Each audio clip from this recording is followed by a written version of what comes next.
ముందుగా జై స్వరాజ్య టీవీ వాళ్ళకి వందనాలు. నా పేరు కళ్యాణి. నేను పీజీ కంప్లీట్ చేశాను.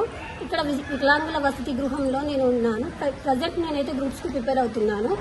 మొన్న స్మితా అగర్వాల్ వాళ్ళు ట్విట్టర్లో ట్వీట్ చేశారు. అంటే వికలాంగులకు ఎలాంటి అర్హత లేనన్నట్టుగా ట్వీట్ చేయడం మాకు చాలా బాధగా ఉంది.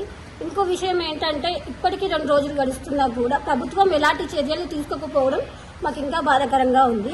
దయచేసి ప్రభుత్వం ఈ దృష్టి తీసుకోవాలని, స్మితా అగర్వాల్ని కఠిన చర్యలు తీసుకొని సస్పెన్షన్ కానీ రాజీనామా కానీ చేయాల్సిందిగా మేము కోరుతున్నాము. ముందుగా జై స్వరాజ్య టీవీ వాళ్ళకి వందనాలు. నా పేరు కళ్యాణి. నేను పీజీ కంప్లీట్ చేశాను. ఇక్కడ వికలాంగుల వసతి గృహంలో నేను ఉన్నాను. ప్రజెంట్ నేనైతే గ్రూప్స్కి ప్రిపేర్ అవుతున్నాను. మొన్న స్మితా అగర్వాల్ వాళ్ళు ట్విట్టర్లో ట్వీట్ చేశారు. అంటే వికలాంగులకు ఎలాంటి అర్హత లేనన్నట్టుగా ట్వీట్ చేయడం మాకు చాలా బాధగా ఉంది. ఇంకో విషయం ఏంటంటే ఇప్పటికీ 2 రోజులు గడుస్తున్నా కూడా ప్రభుత్వం ఎలాంటి చర్యలు తీసుకోకపోవడం మాకు ఇంకా బాధాకరంగా ఉంది. దయచేసి ప్రభుత్వం ఈ దృష్టి తీసుకోవాలని, స్మితా అగర్వాల్ని కఠిన చర్యలు తీసుకొని సస్పెన్షన్ కానీ రాజీనామా కానీ చేయాల్సిందిగా మేము కోరుతున్నాము.